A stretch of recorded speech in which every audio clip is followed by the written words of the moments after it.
Olá, pessoal. Satisfação imensa estar aqui conversando com vocês novamente. Hoje o episódio do BPcast, na verdade, é, um, é uma nova conversa com os candidatos ao quinto constitucional e pensamos muito em como formatar essa situação através de que você, advogado, advogada, possa conhecer mais os próximos candidatos ao quinto. Hoje, para iniciar o nosso programa, o nosso bate-papo, chamei um colega, amigo meu, que é Leonardo Oliveira. Vou deixar ele se apresentar e expor mais ou menos em uma conversa extremamente descontraída para saber quem é efetivamente Léo Oliveira, que eu tenho o prazer de conhecer, conviver, mas que eu gostaria também de transparecer para que você, de uma forma mais lúcida e sóbria, possa escolher o próximo desembargador ao quinto constitucional de uma forma extremamente mais segura. Léo, antes de mais nada, eu gostaria de te agradecer pela tua presença, a sua disponibilidade, poder estar conversando de uma forma extremamente franca no nosso BPcast, e tenho certeza que será uma conversa extremamente enriquecedora, não só para as pessoas que estão nos ouvindo, nos assistindo, mas também para mim como pessoa, que você, como eu tenho uma referência na advocacia. E a primeira grande pergunta é: quem é Leonardo Oliveira? Paulinho, querido, muito obrigado pela oportunidade, muito obrigado pelas gentis palavras. Estou certo que se trata de excesso de gentileza de sua parte. Eu me chamo Leonardo Oliveira, tenho 46 anos, sou casado com Rebeca e juntos somos pais de Giovana, de 13 anos, e Leonardo, de 9 anos. Eu sou cristão, com a graça de Deus, sou advogado militante há 23 anos. Destes 23 anos, tive a oportunidade de passar 21 anos trabalhando junto ao sistema OAB, com as dinâmicas de participar de comissões. Tive a honra de presidir a comissão de controle de gastos públicos, a Comissão de Administração Pública e Interesse Social, a Comissão de Direito Municipal. Fui conselheiro estadual por alguns mandatos. Integrei o Tribunal de Ética e Disciplina, quando o tribunal ainda tinha apenas 5 integrantes em 2 gestões. E em 2024, ao imaginar que iria me despedir do trabalho junto à ordem, de conhecer, de ouvir, de aprender com os advogados, concluí o segundo mandato à frente da Comissão de Licitações do Conselho Federal. Então, durante todo esse tempo, Paulinho, nós tivemos a oportunidade de ouvir os advogados, de entender quais são as dificuldades dos advogados, de como vivem nos seus escritórios próprios, de como vivem os jovens advogados. Eu fui jovem advogado um dia, tive grandes dificuldades no início da profissão e, com a graça de Deus e às custas de muitos esforços, estou aqui hoje feliz, alegre, e por receber esse seu convite de poder falar para os ouvintes do BPcast, dizer que é uma honra, um grande prazer estar aqui, a gente possa bater um papo que seja agradável aos ouvidos e aos olhos de todos que acompanham o BPcast. Que coisa maravilhosa. Léo, como foi o teu início?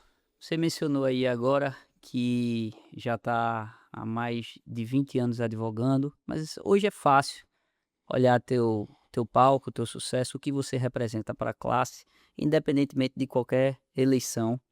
Mas como advogado, eu vejo você como uma referência, super bem posicionado, as pessoas te conhecem. Mas como foi teu início? Paulinho, eu estudei na Universidade Católica de Pernambuco. Ao concluir o terceiro ano, que eu estudei no Colégio Contato, o terceiro ano, e fui atleta bolsista, inclusive, da Universidade Católica.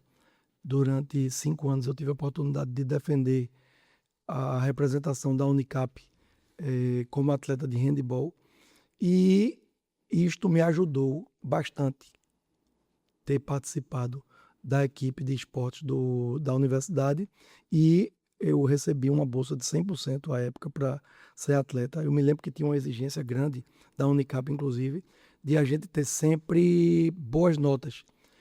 a gente tinha que ter sempre médias acima de 7, não obstante a Unicap tivesse uma média de 5. Ou seja, os atletas tinham uma exigência maior para manter as suas bolsas e, através de muita dedicação, porém, como eu não era e não sou de família tradicional de juristas, eu fui o primeiro advogado da família e nenhum outro jurista existia, tanto na família do meu pai como da minha mãe. E venho de uma família de classe média, com muito orgulho. A gente sabe que o que os pais deixam para os filhos é justamente a educação, é o único legado que nós entendemos como importante e indispensável, através de uma boa educação de princípios e de valores. Sobretudo, eu não tive oportunidade de trabalhar em nenhum escritório de referência à época, porque para trabalhar nesses escritórios você precisaria de alguma indicação. Não imagino que seja diferente hoje, que fique bem claro, mas na minha época, há 28 anos atrás, essa dificuldade talvez fosse até um pouco maior. E eu me recordo que algumas portas foram fechadas. Portas estas de colegas que no futuro, ao passar do tempo, viraram meus amigos, meus colegas, mas eu recebi algumas portas fechadas em alguns escritórios de advocacia, onde eu buscava um estágio e não conseguia entrar naquele escritório, até que um dia uma tia minha, que era uma segunda mãe, conseguiu um estágio para mim, uma indicação para mim num determinado escritório de advocacia, e eu tive a oportunidade de trabalhar lá, inclusive sem nenhuma remuneração, ou seja, esse estágio não tinha sequer bolsa. E uma grande lição que eu recebi do meu pai à época foi no seguinte sentido: eu, ao ir meio que questionar meu pai pelo fato de não receber nenhuma bolsa, estágio, nenhuma remuneração, porque a gente gastava com roupa, a gente gastava com almoço, que eu ia andando ou de ônibus da faculdade ou de carona, enfim, quando saía da faculdade para esse estágio, e tinha que almoçar na rua, enfim. Eu fiz essa pergunta ao meu pai, eu disse: pai, eu não acho justo, eu questionei, e eu recebi do meu pai a seguinte lição, através de uma pergunta. Ele me perguntou: você está pagando alguma coisa desse escritório para trabalhar lá? E aí eu disse: não, pai, claro que não estou pagando. E aí ele disse: então você está no lucro, porque você está aprendendo sem custo. Então, isso foi uma lição que marcou eternamente para mim, e isso eu converso com amigos, com colegas, até pessoas que hoje trabalham comigo, mais jovens inclusive, de terem buscado a oportunidade de trabalhar comigo. Eu sempre faço esse tipo de pergunta: se é isso de fato, se a advocacia é uma profissão que é muito gratificante, que nos honra muito, me orgulha bastante, mas não é fácil, sobretudo o começo, para quem não vem de família de origem de muitas posses e também de família que não tem tradição no mundo jurídico, como foi o meu caso. Então, por isso que eu rendo a todo momento, graças a Deus por isso, e também eu tive essas oportunidades de trabalhar e seguir em frente, mais à frente, em alguns outros escritórios de advocacia, até que um belo dia eu pude fazer parte, junto com outros colegas, do escritório onde eu trabalho atualmente. Nossa, Léo, você estava mencionando aí essa história e algumas situações na vida que muitas vezes o não ou o espera ensinam muito mais do que um sim. Eu costumo falar que Deus costuma nos dar 3 respostas: sim, não ou espera.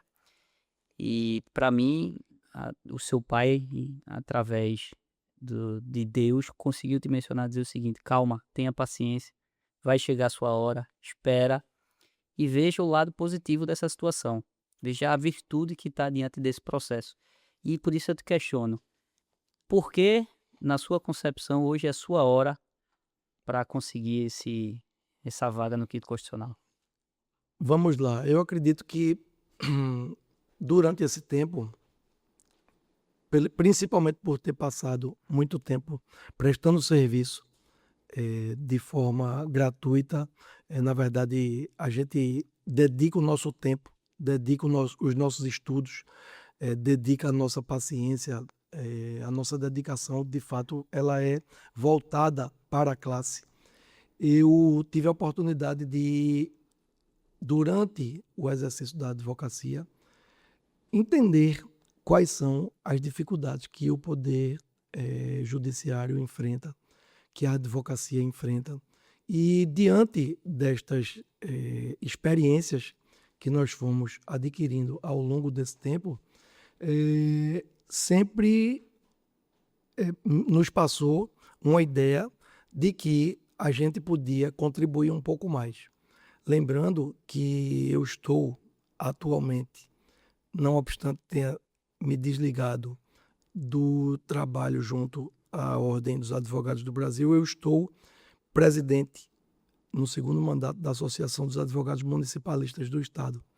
E em todos os dias a gente trabalha em prol do respeito às prerrogativas dos advogados, do respeito e da dignidade, do respeito à dignidade da nossa profissão, para que os advogados tenham oportunidades e sejam respeitados, sobretudo, no exercício do seu mistério.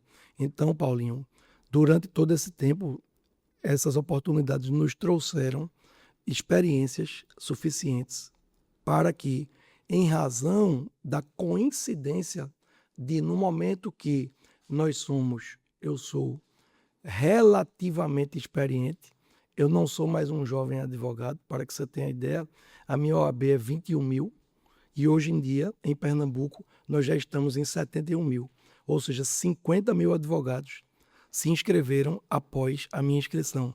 Muito embora muitas vezes eu me olhe no espelho e ache que eu ainda sou jovem, eu não sou mais. Eu acredito que eu esteja, vamos dizer, eu estou com 46 anos e essa experiência, que é importante, é que pelas coincidências da vida, de ter surgido uma vaga junto ao Tribunal de Justiça e em razão das amizades que nós construímos, dos amigos que incentivaram, que entenderam que o nosso nome era um nome razoável para competir e participar, melhor dizendo, dessa jornada do Quinto Constitucional, é que surgiu essa ideia de nós podermos fazer parte desse processo que enriquece tanto a classe. Nossa, que bacana, Léo. E na tua concepção, quais virtudes um bom jogador precisa ter? Paulinho, eu acredito que o jogador ele deve ter como primeira virtude o compromisso com a sua atividade, com o seu ofício. E quando eu digo compromisso, eu posso lhe dizer, não seria necessariamente compromisso em cumprir horário, por exemplo.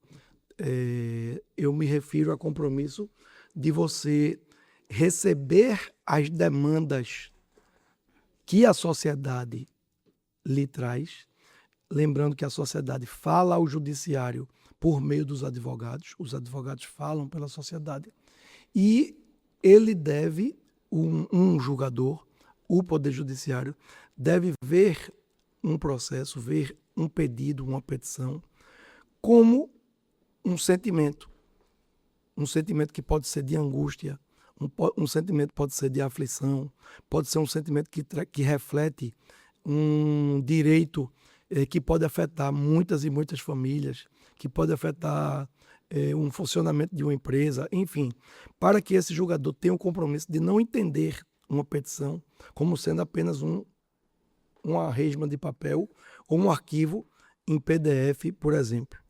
Então, no meu entendimento, a gente está precisando muito, inclusive, de que o tratamento por parte do judiciário seja humanizado. Nossa. E principalmente nos dias de hoje, porque com o incremento da inteligência artificial, a gente deve usar ela para o lado bom e não para o lado ruim. E quando eu digo lado bom, é para que ela possa nos ajudar a tornar o judiciário mais célere, afinal de contas nós precisamos muito disso, mas que esse compromisso, o tratamento com as partes, lembrando que com relação ao resultado, esse resultado é inegociável.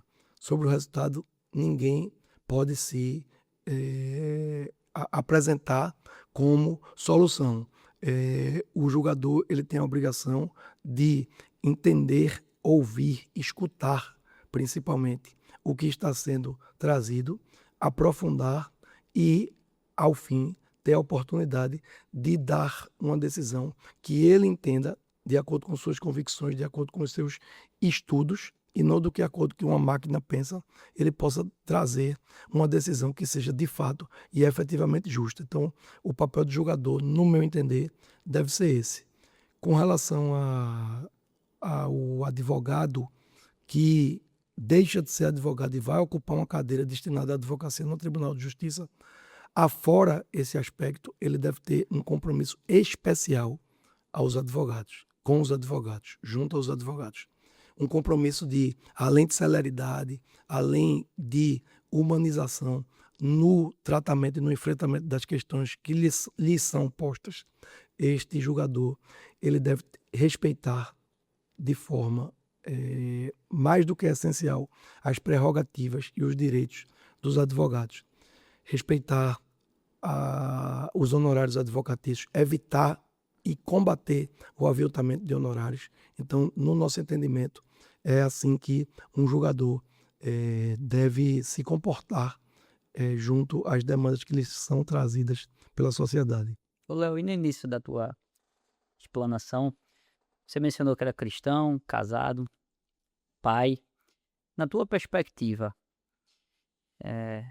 essa base espiritual seria importante como um desembargador do ponto de vista de uma análise mais humanizada, do ponto de vista de decisões mais conscientes, entendendo a responsabilidade que o cargo ocupa e entendendo, na verdade, que muitas vezes você é um instrumento na vida de outras pessoas?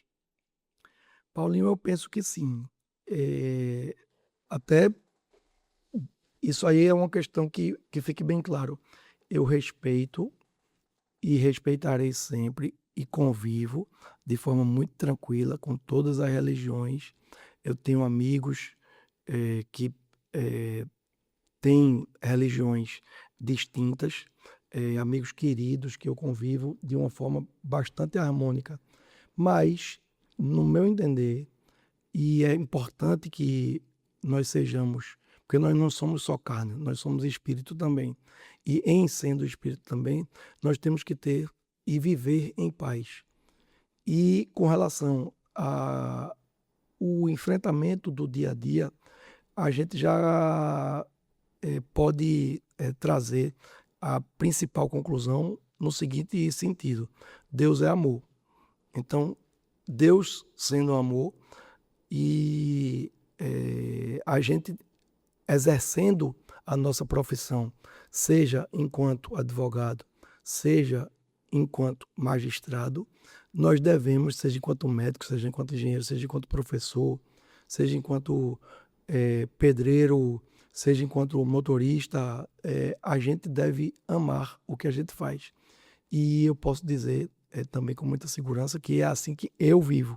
E eu desejo que todos possam viver de uma forma parecida. Em todos os dias e em todas as oportunidades eu estou agradecendo. Ainda que não seja o que eu gostaria de ouvir, ainda que não seja o que eu gostaria de sentir. E a gente falou sobre isso há pouco tempo agora, quando você chamou a atenção de que lá atrás eu estava questionando, fazendo alguns questionamentos sobre a minha vida, e nós fazemos realmente questionamentos a todo momento, mas a gente deve entender que para tudo tem um propósito. E tudo que acontece no nosso entendimento espiritual é porque Deus está permitindo que aconteça, ainda que nos cause aflição e dor e angústia. Então, isso deixa o nosso coração muito leve. E, em face disso, eu posso dizer que o dia a dia fica, de fato, mais leve quando a gente tem uma paz de espírito. Repito, independente da religião. É importante demais a gente viver em paz, porque se a gente viver em paz, a gente vai se comunicar em paz, a gente vai se relacionar em paz com os outros. Excelente, Léo. Ô, Léo, e na tua concepção, como é que tu enxerga a advocacia hoje? Se você estiver falando com um jovem advogado, porque eu tenho o posicionamento de que, para mim, a advocacia é uma das melhores profissões que tem, principalmente quando você analisa exclusivamente o aspecto financeiro. Eu entendo que o modelo de negócio da advocacia é exclusivamente rentável por inúmeros fatores, mas eu sei que isso, infelizmente, é uma exceção, analisando friamente os números de um critério estritamente quantitativo. Como você pode, ainda que de uma forma muito singela, trazer esperança para esse jovem advogado, especialmente, que está começando, que está na trincheira e muitas vezes não consegue ver perspectiva no futuro? O que é que você poderia falar para esse jovem advogado hoje? Paulinho, você é um exemplo disso. Eu posso dizer que se esse advogado olhar para você, você é o sinônimo da esperança e de que as coisas podem dar certo. Eu lhe vejo, muito embora você ainda seja jovem, diferente de mim, como eu falei, você é um exemplo disso, porque eu conheço a sua história e sei das dificuldades que você passou para estar onde está hoje, sendo já uma referência jovem na advocacia. E é importante dizer, uma referência não só profissional como política. Você, de fato, é um advogado que é espelhado por vários advogados jovens, e eu posso dizer que vale a pena. Eu sou muito feliz com minha profissão. Eu sou muito feliz. Eu muitas vezes fico sem almoçar, muitas vezes durmo tarde da noite. Quantas noites eu não já virei? Quantas vezes eu não já tive que viajar? Os esforços, as dedicações. A gente precisa estudar muito, e principalmente porque a advocacia hoje em dia ela está cada vez mais especializada, tal qual a medicina. Então, uma dica que eu posso dar é para o jovem advogado: se especialize, busque um nicho de mercado. Pode ser ele qualquer dos nichos. Eu, por exemplo, exerço advocacia na área do direito público, do direito administrativo, que não é muito comum e muito difundido, e nós temos inúmeras áreas do direito, sejam elas mais ou menos difundidas, que o advogado pode buscar por questão de afinidade. No meu caso, foi por afinidade que eu tinha com a área, por exemplo, de licitações e contratos. Foi assim que aconteceu a minha aproximação com o direito público, mas eu indico aos advogados muita persistência, muita resiliência, muito estudo, muita dedicação. E o ponto principal, eu diria que é: se o advogado se especializar, ele vai se destacar. Eu penso, Paulinho, que a gente basta ver como é o mercado de São Paulo, por exemplo.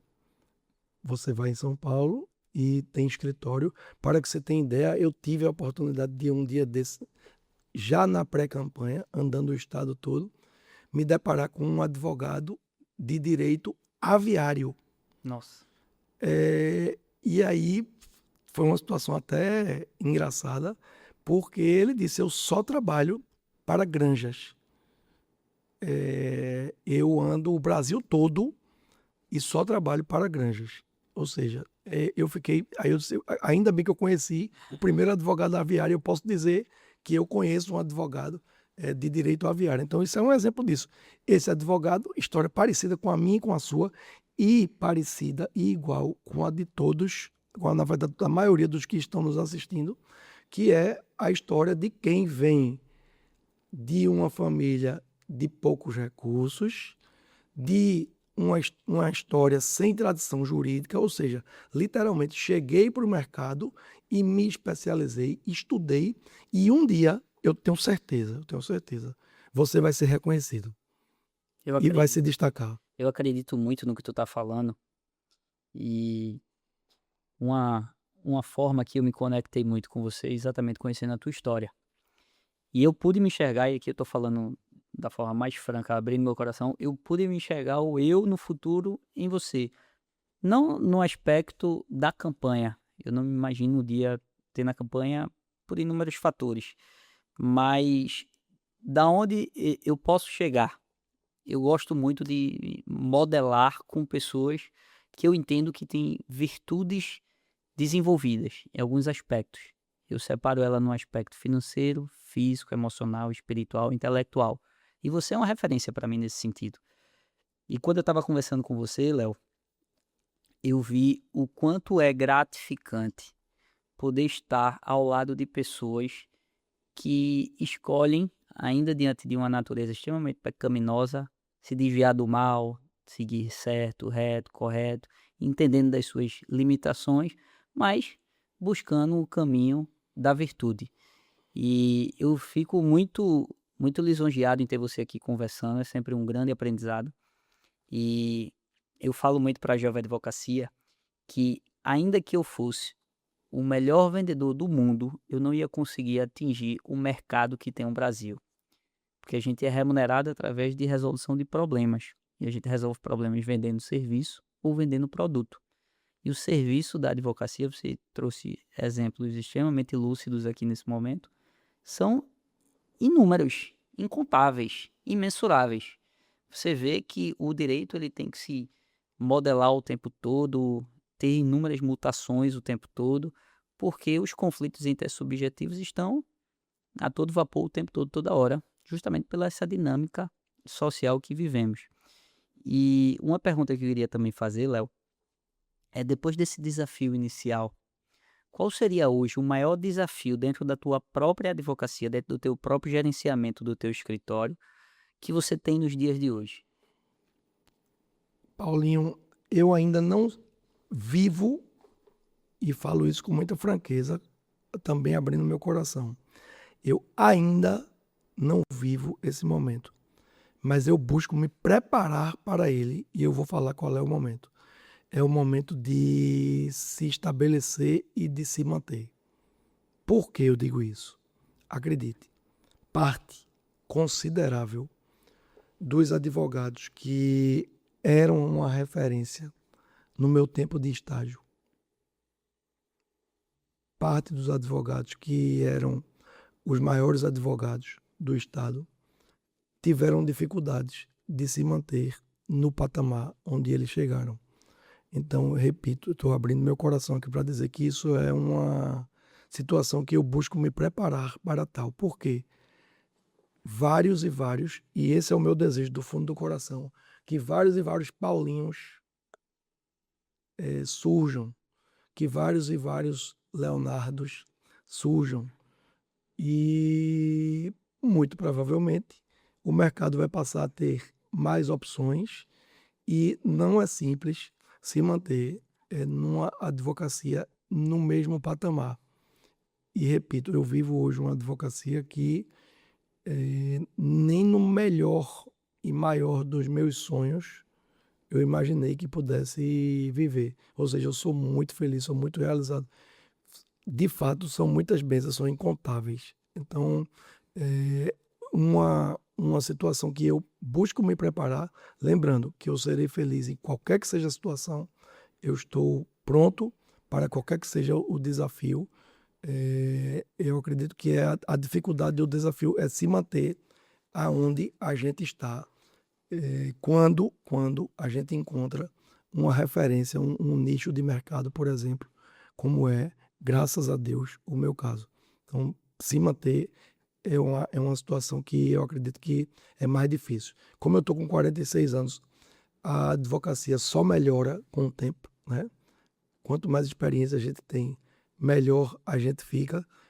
Está entregue, como tudo em nossas vidas, na mão de Deus, o nosso destino. Mas é isso, eu acredito que é se manter. Essa é a grande dificuldade que eu penso para hoje em dia. Para tudo dai graça. É isso aí. Então, se avançar para as próximas fases, dai graça, mas também se não avançar, dai graça. Eu não tenho dúvida que o aprendizado nessa jornada está sendo extremamente enriquecedor. E você foi muito lúcido, sábio, eu diria, nessa explanação. Eu não tinha percebido por esse viés, mas fazendo uma retrospectiva até da minha época de estágio, que não faz tanto tempo feito a sua, mas há 10 anos atrás, os escritórios já mudaram bastante. E quem não inovou e alterou, mudou o modelo de negócio, ele realmente foi sendo pulverizado do mercado diante de novos agentes que entraram e faz parte do jogo.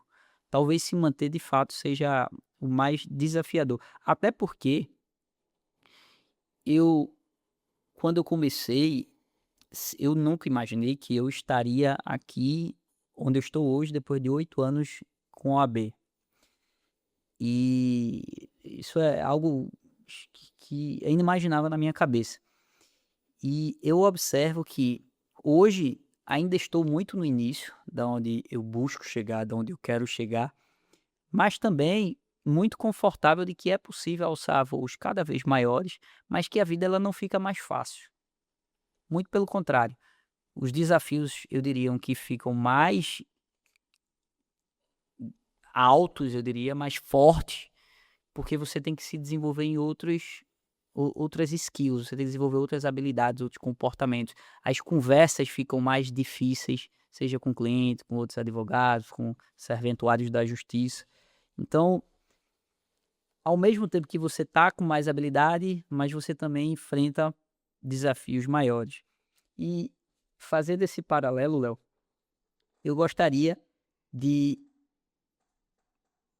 passando de fase e numa eventual nomeação para desembargador, qual a mensagem que você deixa especialmente para a jovem advocacia? Assim, qual é o teu comprometimento com a jovem advocacia? Paulinho, eu diria que se por acaso acontecer de nós termos a oportunidade de nos sagrarmos vencedores desse certame, eu estarei, claro, como sempre, grato, e eu diria que o meu compromisso é junto a toda a advocacia, claro, é evidente, porém, especialmente com relação à jovem advocacia, é para que o jovem ele possa ser respeitado tanto quanto o advogado mais experiente, para que ele possa ter oportunidades de trabalho, para que ele possa ter disponibilidade do Poder Judiciário. Eu costumo dizer que, enquanto advogado, a gente recebe ligações telefônicas ou mensagens, por exemplo, de 6 da manhã até 10 da noite, 11 da noite, num sábado, num domingo, quando está de férias, enfim, advogado não tem férias, né? A verdade é essa. E, no meu entendimento, se por acaso mudar de cadeira, a cadeira até muda, mas o compromisso não pode mudar. A gente simplesmente vai deixar de falar com o cliente, porque, de fato, as partes falam através dos advogados com a justiça e vai passar a falar com os advogados. E eu penso que o estabelecimento dessa relação, ele não pode sofrer qualquer solução de continuidade. O judiciário tem que estar de portas abertas a todo momento, a todos os advogados, mais e principalmente ao jovem advogado que está indo ali desbravar um novo mundo. Tudo para ele é novo. E eu digo isso porque eu vivi isso. Ora, eu andava no Fórum Tomás de Aquino, não existia sequer o Fórum do Recife do João Bezerra hoje em dia, quando eu era estagiário. Subia e descia aquelas escadas para fazer carga de processo, para tirar cópia, para despachar, para pedir para bater ofício, mandado, enfim. Eu diria que eu fui jovem um dia e pude verificar quais são e sentir quais são as dificuldades que o jovem advogado sofre. Então, eu penso que a gente deve ter um compromisso especial, até mesmo de dar exemplo e poder, de forma oportuna, dizer e trazer ensinamentos, orientações, principalmente a esses advogados. Esteja certo que, tal qual eu já ajo enquanto advogado, assim eu agirei enquanto magistrado, se essa for o resultado das urnas e dos entendimentos e dos encaminhamentos nesse processo, através do qual nós estamos colocando o nosso nome à disposição da classe. Rapaz, que coisa bacana. E a gente já está se encaminhando para o final. Conversa boa, o tempo passa rápido. Mas a pergunta que eu queria te fazer é o seguinte: eu imagino o quanto deve ser difícil, longo, dura essa jornada por inúmeros fatores. E você me ensinou muito nessa jornada o quanto você trata com elegância esse certame. Elegância do ponto de vista de combater no bom combate. E isso para mim é um ensinamento muito válido. A gente vem conversando com certa constância, tratando com muito respeito todos os outros candidatos ao quinto, e eu acho isso louvável. Mas a pergunta que eu quero te falar é, diante desse contexto, qual a importância da tua esposa dentro dessa jornada? É, acredito, eu fico inclusive um pouco emocionado com relação a essa pergunta. Para quebrar um pouco, eu vou lembrar primeiro dos meus sócios. Eles estão sendo realmente grandes amigos, grandes parceiros. Para que você tenha ideia, nos últimos 7 meses, que é esse período de pré-campanha,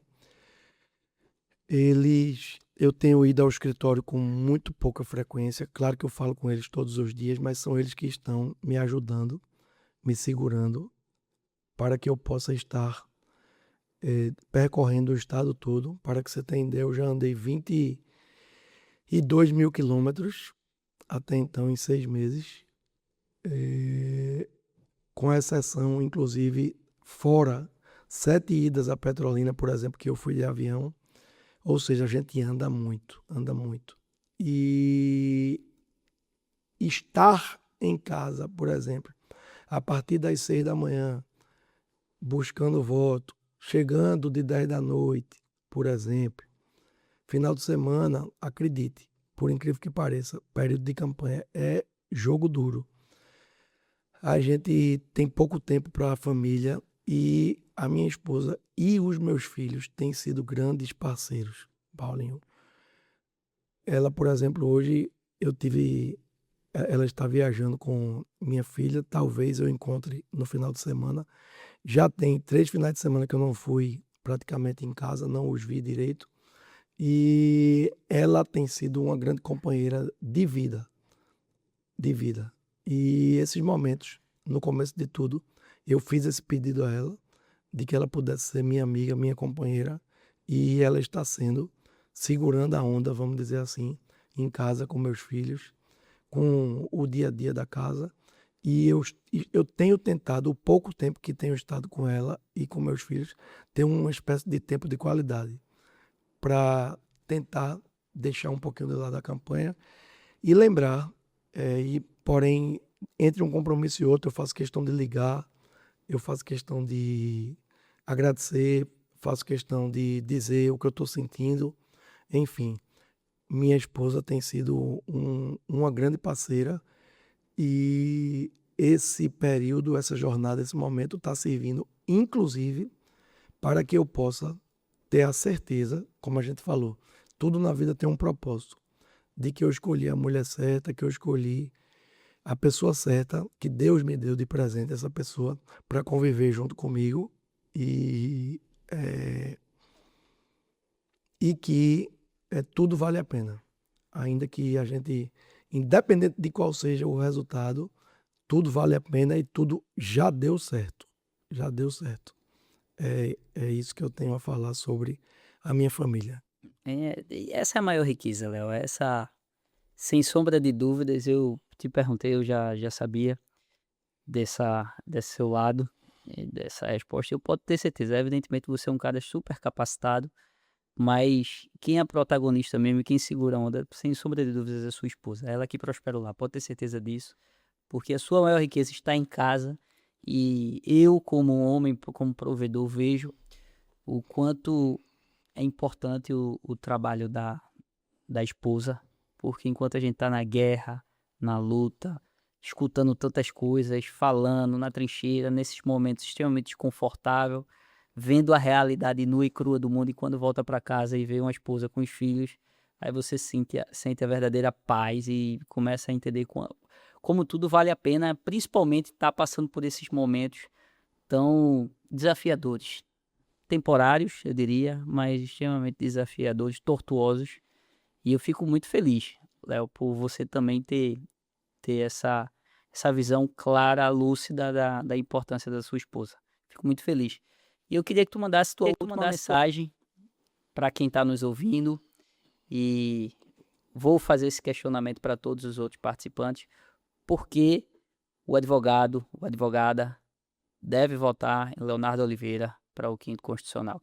E aproveitando, te agradecer pela oportunidade, tua disponibilidade. Você é um cara massa, com quem eu tenho o prazer de conviver, de ser amigo e poder compartilhar também as minhas aflições, vicissitudes que eu tenho na minha alma, nas minhas angústias, nas minhas tribulações diárias, nos meus questionamentos, e que você, com mais experiência, com mais pescoço grosso, eu diria, tende a me ajudar, a me trazer luz. Eu me sinto muito grato por isso, Léo.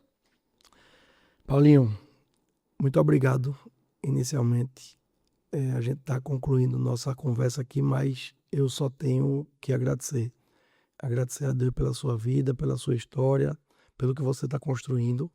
Esteja certo que, para mim, estar aqui falando para os seus amigos, para as pessoas que lhe acompanham, é uma grande honra.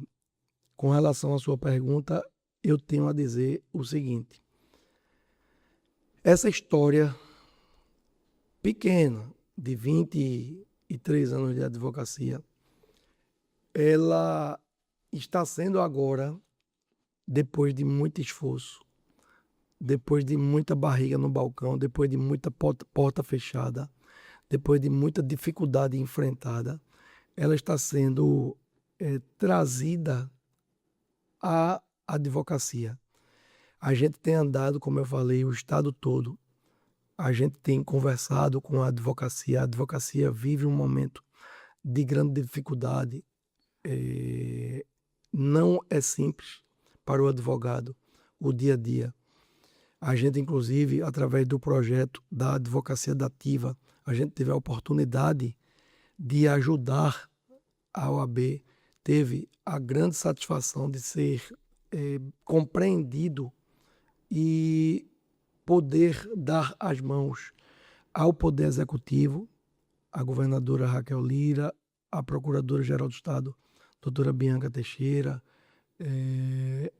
o próprio presidente, desembargador Francisco Bandeira, a nossa presidente Ingrid Zanella. Essas pessoas se juntaram e nós fomos um soldado nesse processamento da nova lei da advocacia dativa.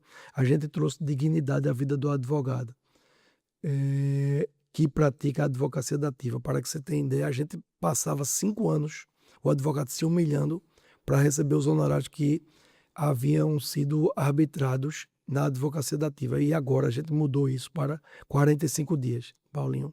Nossa. E isso realmente é uma grande conquista para a advocacia, trazendo dignidade e permitindo ao jovem advogado que ele venha ter uma primeira renda. E ao advogado já experiente que ele tem um complemento de renda.